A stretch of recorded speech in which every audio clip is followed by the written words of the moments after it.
अस्सलाम वालेकुम, क्या हाल है आप सबकी। उम्मीद करती हूँ आप लोग सब खैर खैरियत से होंगे, मज़े में होंगे इंशाल्लाह। मैं आप सबकी बहुत शुक्रगुज़ार हूँ कि आप लोग मुझे सपोर्ट कर रहे हैं by watching my videos, liking and subscribing my channel. Thank you so much. इसी तरह मुझसे जुड़े रहिए इंशाल्लाह। मैं पूरी कोशिश करूँगी कि आपको नई से नई और अच्छी से अच्छा जगह घुमाऊँ। तो चलिए आज की वीडियो को स्टार्ट करते हैं। आज जिस जगह मैं आप लोगों को अपने साथ घुमाने जा रही हूँ उसको कहा जाता है फायर टेम्पल ऑफ बाकू और आतिशगाह। फायर टेम्पल और जो आतिशगाह है वो उसकी एंट्रेंस फ़ीस जो है वो तकरीबन 4 आज़रबाईजानी मनात है। और जैसे ही आप एंटर होंगे आपको ये किला नुमा सा छोटा सा किला नुमा सा नज़र आएगा। और ये बाकू से तकरीबन 21 किलोमीटर्स ईस्ट की साइड पर इसका एक सिटी लगता है जिसको कहा जाता है सारूखाने। वहाँ पर ये सिचुएटेड है।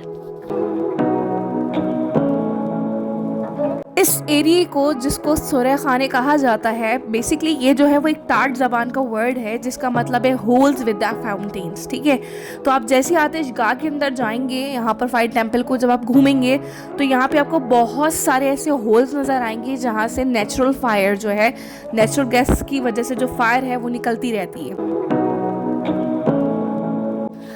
जैसे मैंने आपको बताया कि आप एंटर होंगे तो आपको ऐसा फील होगा कि एक आप छोटे से किले के अंदर जो है वो एंटर हो चुके हैं। और उसके बाद आपको एक बहुत बड़ा सा सहन नज़र आएगा जिसके अंदर छोटे छोटे से सेल्स यानी रूम्स दिए हुए हैं। और हर रूम के अंदर इन्होंने एक जो है वो डिफरेंट हिस्ट्री पार्ट रखा हुआ है फायर टेम्पल का। तो जैसे हम फर्स्ट रूम के अंदर एंटर हुए तो यहाँ पर इन्होंने जो है इसकी स्टार्टिंग बताई। और जब यहाँ के आज़रबाईजान के फर्स्ट प्रेसिडेंट वगैरह जो थे उन्होंने इसको विज़िट किया तो यहाँ पे उसकी सारी इन्होंने पिक्चर्स वगैरह लगाई हुई हैं। ठीक है, और उसके बाद जैसे मज़ीद आगे बढ़ेंगे आपको और भी डिफरेंट यहाँ पर चीज़ें देखने को मिलेंगी कि किस तरह जो है इसकी यानी ये ना मतलब अगर आप बैक हिस्ट्री में जाएंगे तो आपको पता चलेगा कि इसके अंदर फायर टेम्पल के अंदर बहुत ज़्यादा चेंजेस हुई हैं।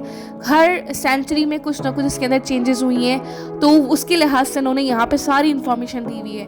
और सबसे बेस्ट पार्ट इस रूम का मुझे ये लग रहा था कि इन्होंने जो ये ब्लैक एंड वाइट पिक्चर देखिए, बैक साइड पे जो है ना वो येलो कलर का लैंप लगाया हुआ था। इससे ऐसा लग रहा था कि जैसे इस जगह पर जो है वो शोले या आग की जो फायर यानी फायर जो है वो जल रही है, रोशन हो रही है। इस फायर टेम्पल को और आतिशगाह को जो है वो इबादत के लिए यूज़ किया जाता था, यानी इसको एक मुक़द्दस मुकाम समझा जाता था। जो कि इसको यूज़ जो मतलब ये फायर टेम्पल हिंदुओं के इस्तेमाल में रहा, फिर सिखों के इस्तेमाल में रहा, और इसी तरह कहा जाता है कि पारसियों के इस्तेमाल में भी रहा। उनकी मुक़द्दस इबादत के तौर पर इनको ये यूज़ किया गया है। बैक हिस्ट्री में अगर आप देखेंगे तो एक थोड़ा सा आपको कन्फ्यूजन मिलेगी, क्योंकि स्टार्टिंग में ये नहीं पता चल पाया था कि इसका प्राइमरी यूज़र कौन था, यानी सबसे पहले किसकी इबादतगाह थी, यानी पारसियों की थी या हिंदुओं की थी या फिर सिखों की थी। क्योंकि इसके जो फीचर्स हैं, आर्किटेक्चर फीचर्स हैं, वो बहुत जो कम्युनिटीज़ हैं उनसे रिसेम्बलेंस हैं। लेकिन फिर आहिस्ता आहिस्ता ये पता चला कि जो है सबसे पहले ये इबादतगाह जो थी वो पारसियों की थी। उसके बाद आहिस्ता आहिस्ता जब हिंदू कम्युनिटी ने यहाँ पर आके आज़रबाईजान बाकू के इस एरिया में तिजारत करना शुरू की तो फिर उन्होंने ये उनके अंडर आ गया था। और फिर 18वीं सेंचुरी के अंदर एक हिंदू मर्चेंट ने इसको जो है वो इसकी दोबारा से कहते हैं ना मेंटेनेंस करवाई, उस तरह करके इसको बनाया गया। आपने वीडियो के अंदर नोट किया होगा कि जब हम किसी रूम के अंदर एंटर होते हैं तो उसके ऊपर जो है वो एक तख्ती सी यानी कुछ किस्म मतलब राइटिंग किस्म की एक चीज़ लिखी हुई होती है, लेकिन हर जो है वो राइटिंग वो अलग लैंग्वेज में। तो बेसिकली यहाँ पर जो है ना वो 14 जो राइटिंग्स हैं यानी तख्तियाँ कह लें, वो संस्कृत के अंदर है और 2 पंजाबी के अंदर है और एक जो है वो पर्शियन लैंग्वेज के अंदर आपको देखने को मिलेगी। हर सेल और हर रूम जो है एक अपनी कहानी, एक अपनी दास्तान सुना रहा है। अब जैसे इस रूम में मैं एंटर हुई तो यहाँ पे आपको देखने को मिलेगा कि किस तरह उन्होंने पहले के लोग जो है वो अपनी इबादत किया करते थे।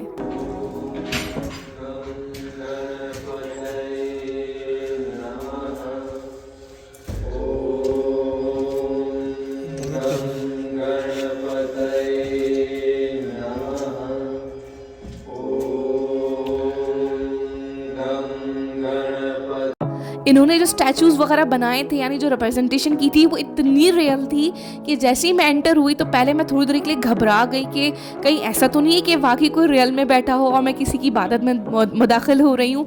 लेकिन फिर जब मैंने गौर से देखा तो पता चला कि ये एक स्टैचू है और उसकी इन्होंने रिप्रेजेंटेशन इतनी खूबसूरत की थी कि आपको थोड़ी देर में ऐसा लग रहा था कि वाकई सब कुछ रियल हो रहा है।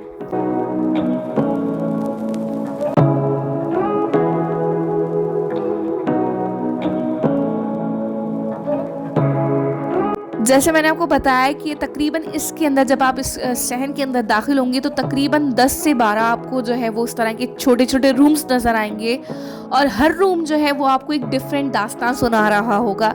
जैसे इनिशियल रूम्स में उन्होंने आपको बताया कि किस तरह इस जगह को बनाया गया और हर सेंचुरी में क्या क्या चेंजेस आई, किन किन कम्युनिटीज़ कौन कौन सी नेशंस के पास से आया। इसी तरह जैसे जैसे हम आगे बढ़ते जाएंगे तो वो मज़ीद आपको हर जो कम्युनिटी जैसे मैंने आपको बताया उससे रिलेटेड ये आपको स्टैचूज़ भी मिलेंगे देखने को, ताकि कि आपको थोड़ा सा बैकग्राउंड हिस्ट्री भी पता चलती जाए।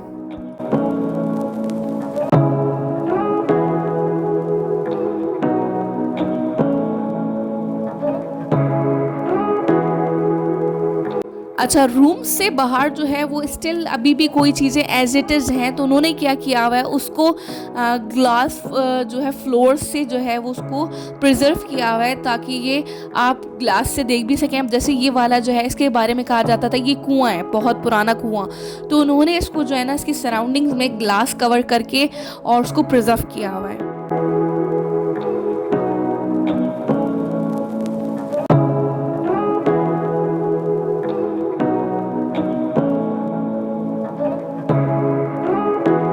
अच्छा, यहाँ वाले रूम में जो है वो जब हमने एक लोकलर से पूछा तो उन्होंने हमें बताया कि वो बेसिकली इस चीज़ को रिप्रेजेंट किया है यहाँ पर कि उस टाइम पे जो सबसे बड़े पेशवा थे या प्रिस्ट थे या पादरी थे या पंडित थे, जो वो उनकी थोड़ी सी लाइफ को जो है इन्होंने यहाँ पर डिफ़ाइन किया है। यहाँ पे आप देख रहे होंगे कि उनके एक्सेसरीज़ यहाँ पे वो रखी हुई हैं और बाकी जो उनका आखिरी वक्त था उसको बेसिकली यहाँ पर जो है वो उन्होंने स्टैचूज़ के थ्रू जो है रिप्रेजेंट किया है।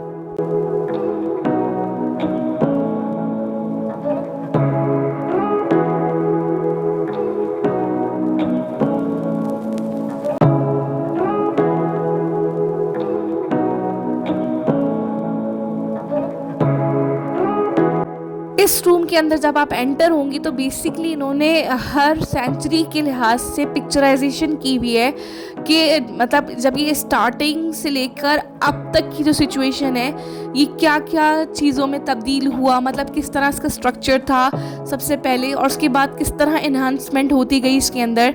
तो ये सारी चीज़ें जो है ना उन्हें पिक्चराइजेशन की हुई है और इसके बाद वो आपको ये भी दिखाएंगे कि टिल नाउ अब इसकी सिचुएशन क्या है। ठीक है, तो यहाँ पर उन्होंने बड़े खूबसूरत अंदाज में ना सीरीज़ के अंदर जो है वो सारी पिक्चराइजेशन की हुई थी।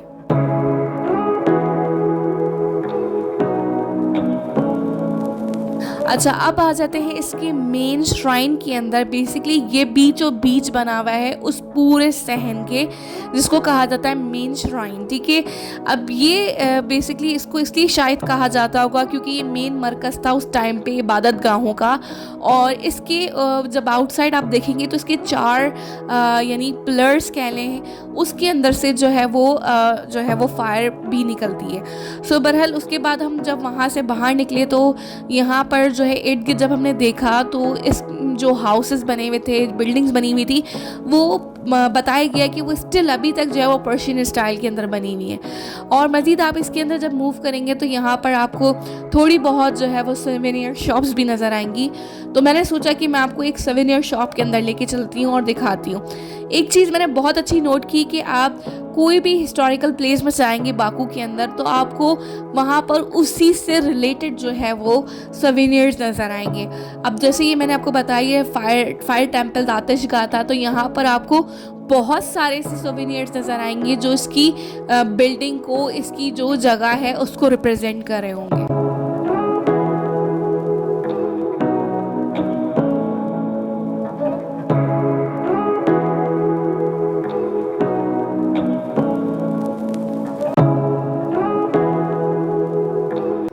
और और जब मैं इस सोवेनियर शॉप के अंदर एंटर हुई तो सबसे पहले मैंने उनसे परमिशन ली कि मैं आपकी सोवेनियर शॉप को कवर अप कर सकती हूँ। सो बेसिकली दिखाने का मकसद ये है कि यहाँ पर इस शॉप के अंदर इससे पहले 2-3 और सोवेनियर शॉप्स थी जो मैंने खुद देखी, लेकिन वो इतनी मज़े की नहीं थी। लेकिन ये वाली सोवेनियर शॉप मैंने इसलिए कवर अप की है क्योंकि अगर आप जो है वो एंटीक लवर्स हैं और आपको पसंद है शो पीस कलेक्ट करना, तो इनकी शॉप्स पे अगर आप अज़रबैजान जाएँ और फायर टेम्पल जाएँ तो इनकी शॉप पे ज़रूर जाइएगा। बहुत बेहतरीन शो पीस, बहुत अच्छे फन पारे थे इनके पास। और साथ में मुझे एक चीज़ बहुत अच्छी नज़र आई, वो ये कि इनके पास बड़े यूनिक किस्म के जो है ये वुडन बैग्स थे, यानी वुड से बने हुए थे। साथ में इनके पास जो है वो शो पीस के अलावा, ये बैग्स के अलावा ज्वेलरी भी थी, यानी काफ़ी वैरायटी थी इनके अंदर। लेकिन मुझे लिटरली इनके पास जो है ना शो पीस बहुत खूबसूरत लग रहे थे। मैंने भी यहाँ से काफ़ी सारे परचेज़ किए, बहुत नाइस बंदे थे। और चलिए आज का वीलॉग जो है यहीं पे स्टॉप करती हूँ, और यकीन करूँगी कि आप लोगों को जो है वो ये वीलॉग भी अच्छा लगेगा। मुझे कमेंट्स करके ज़रूर बताइएगा कि आपको आज का वीलॉग कैसा लगा। तो चलें जल्दी मिलते हैं आपसे नेक्स्ट वीडियो में। अपना रखिएगा बहुत सारा ख्याल। अल्लाह हाफिज़।